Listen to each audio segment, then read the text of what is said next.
nga bang latest dito kina Maymay Entrata at Edward Barber? Ating pag-usapan. What's up mga kamarites? Thank you for tuning in. Ako pumuli si Josepa dito sa Josepa, anong latest na nagatid sa inyo ng mga trending topic tungkol sa inyong mga favorite celebrity update? Ano na nga bang latest dito kina Maymay Entrata at Edward Barber?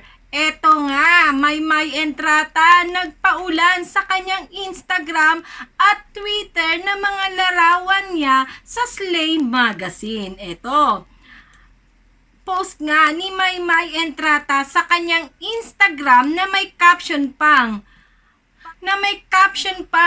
hashtag Star Magic Slay Volume 2 is out now. Head over to ABS-CBN Entertainment YouTube channel to watch the full video. Watch here, just click the link na shinare ni Maymay Entrata sa kanyang Instagram na may pa-hashtag pa siyang hashtag Slay Captain Kabugera, hashtag Maymay Entrata, hashtag Ama Kabugera. O ayan, ishinare nga ni Maymay Entrata ang ilang mga larawan niya sa kanyang Instagram at maging sa kanyang Twitter. Eto, nag-share din si Maymay Entrata na meron pang pa-caption na hashtag Star Magic Slay Volume 2 is out now. Head over to ABS-CBN Entertainment YouTube channel to watch the full video. Watch it here. Ayan, shinare din ni Maymay Entrata sa kanyang Twitter ang link ng YouTube channel ng ABS-CBN na nandoon nga ang Slay video. Ayan, ng behind the scene ng Slay Magazine ni Maymay Entrata. At ayan ang pa-hashtag niya, Slay Captain Kabugera, hashtag Maymay Entrata, hashtag Ama Kabugera. Ayan, at muli nag-share si Maymay Entrata ng mga larawan ng Slay Magazine na siya nga ang cover. At eto, meron ding pa-update itong si Maymay Entrata ng paid partnership with Modest sa kanyang Instagram na may caption pang panic mood talaga ako pag hindi ako komportable sa pads during my period. Buti na lang na-discover ko itong Modest cause I know I am protected with Modest. Kahit ano man ang galaw ko from daytime to night, hashtag mega protection, hashtag be the next period ready. Get your favorite Modest product in Johnson & Johnson's Philippines official online store. Use this link fellow hashtag GenFree Girls. Ayan, i-share din ni Maymay Entrata ang link ng Modest para agad-agad kayo maka-order add to cart na yan. O, diba?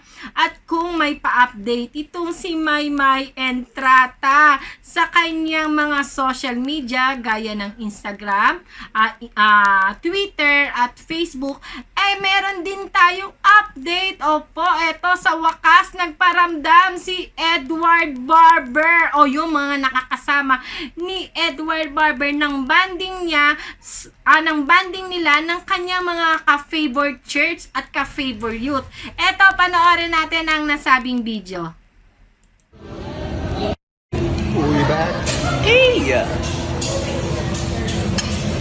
We back, bro? We back? Hey! We back, bro? O, diba? Sinong nagutom sa Instagram story ng mga kasama ni Edward Barber? O, diba talagang aktibo na aktibo ang inyong lolo sa kanilang favorite church at favorite youth? Diba? Talaga namang Family Day at God's Day talaga ang priority. Maliban sa pag-hosting, ang priority ngayon ni Edward Barber ay ang communication niya kay God sa mga favor youth at favor church niya, mga kaibigan, at syempre Ayan, ang communication niya kay God. O eto, syempre ito ang iniintay ng lahat. Ayan, magbasa tayo ng ilang mga komento ninyo dito sa aking mga video. Ayon kay, ayan, Gestords, Gertstords, Toylo Garcia, ayan, talaga nagsusumigaw ang kanyang komentong, Mayward pa rin, kahit na mga, Escorbes. Ay, nako, ayun na nga mga Gen Z na mga komento. Payan na ang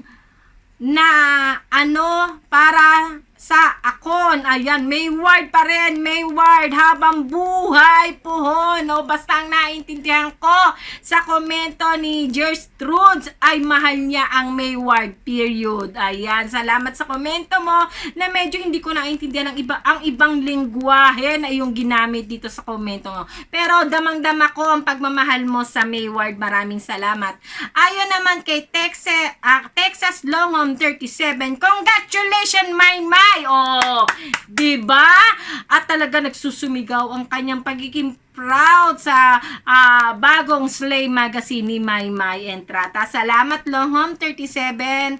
O eto, ayon naman sa komento ni Showbiz Trend. O eto, ate, mag-react ka po doon kay Bong. Hehe. Ano to? Ito ba yung talaga namang mainit at trending na topic na rape case ni Bong Navarro? Nako, mahirap. Ayokong pakialaman, hanggat maaari ayokong pag-usapan niya. Kasi unang-una, ayan na, tama-tama yung tunog, diba? Tunog na ng pulis yun. Ayan, baka mahuli tayo.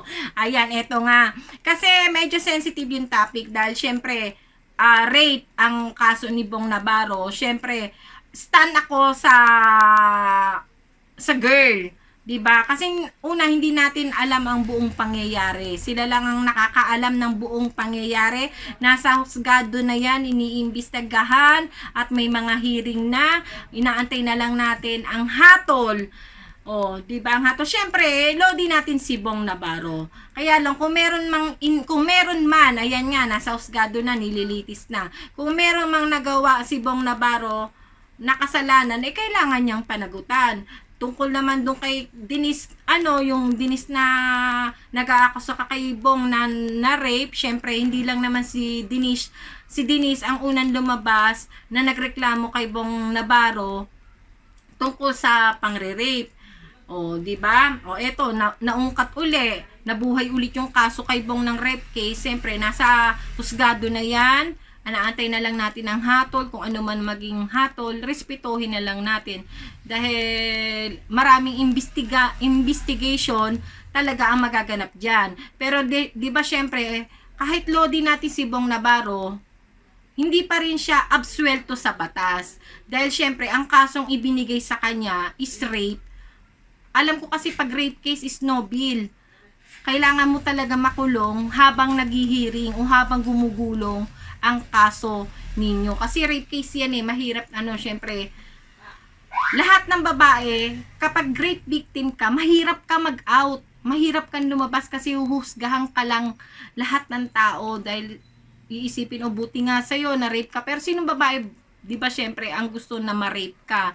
Di ba? At least, malakas ang loob niya na ipaglaban yung karapatan niya at ano ba tawag dito, yung humingi ng hustisya sa nangyari sa kanya.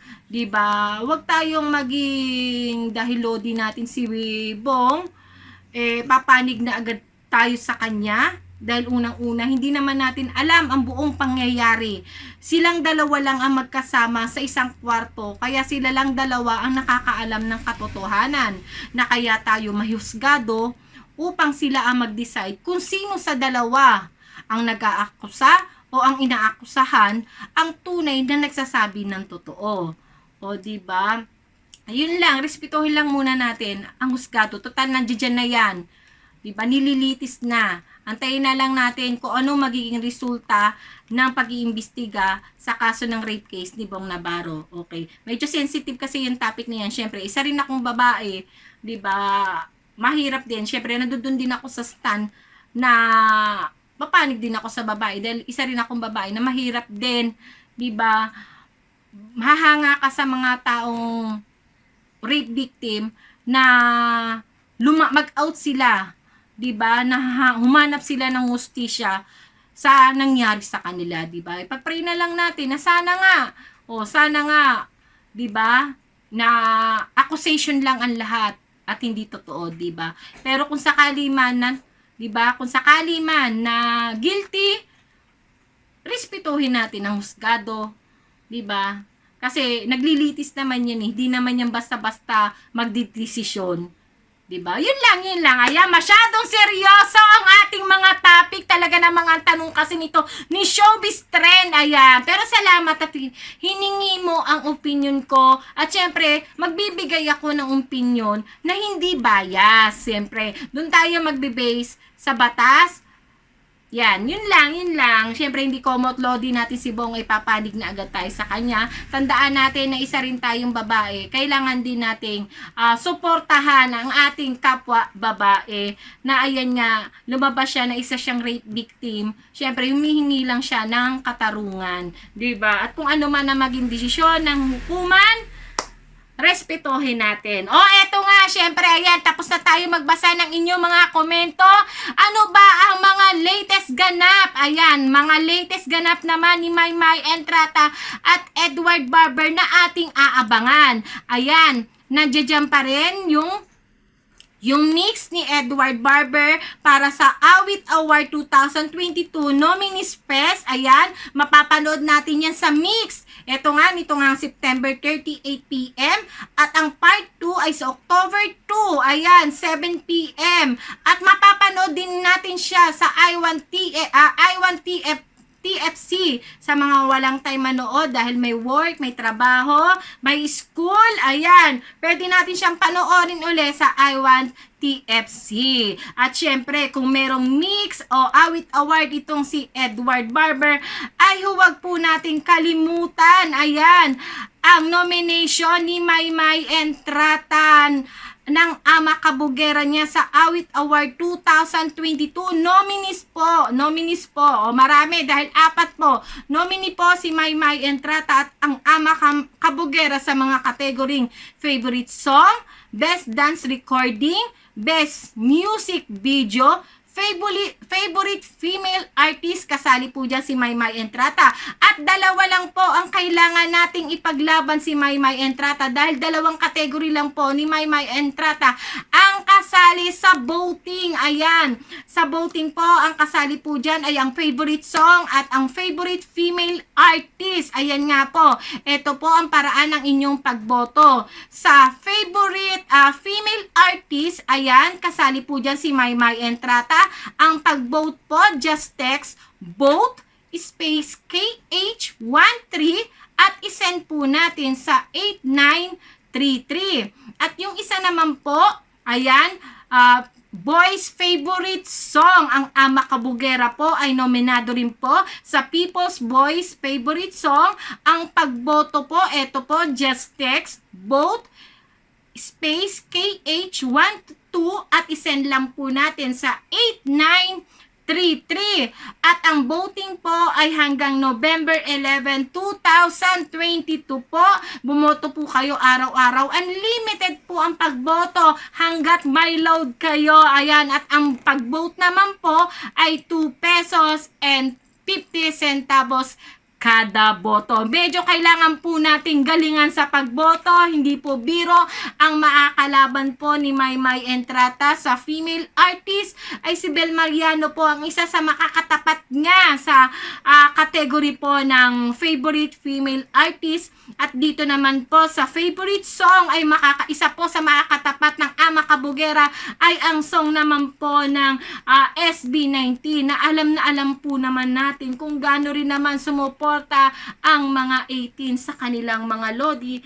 Dahil isa rin naman po ang SB19 talagang maganda rin naman po ang kanilang mga song. At ang isa nga sa mga paborito kong song ng SB19 ay ang kanilang Mapa. Paano mga kamarites? Ito na lang muna ang latest update natin dito kina Maymay Entrata Edward Barber at sa Mayward. At sa mga hindi pa nakasubscribe sa akin dyan at gusto makibalita, ano na ba mga latest ganap dito kina Maymay Entrata, Edward Barber at sa Mayward, ay huwag niyo po kalimutang mag-subscribe, i-click ang bell button para lagi po kayong updated. Ayan, kina Maymay Entrata, Edward Barber at sa Mayward. At sa lahat po ng mga nakasubscribe dito sa aking YouTube channel, maraming salamat po sa inyong pagsuporta at huwag niyo po kalimutang mag-comment para atin po iyang pag-uusapan sa aking mga susunod na video. O, paano mga Kamarites? Hanggang sa muli, ako po muli si Josepa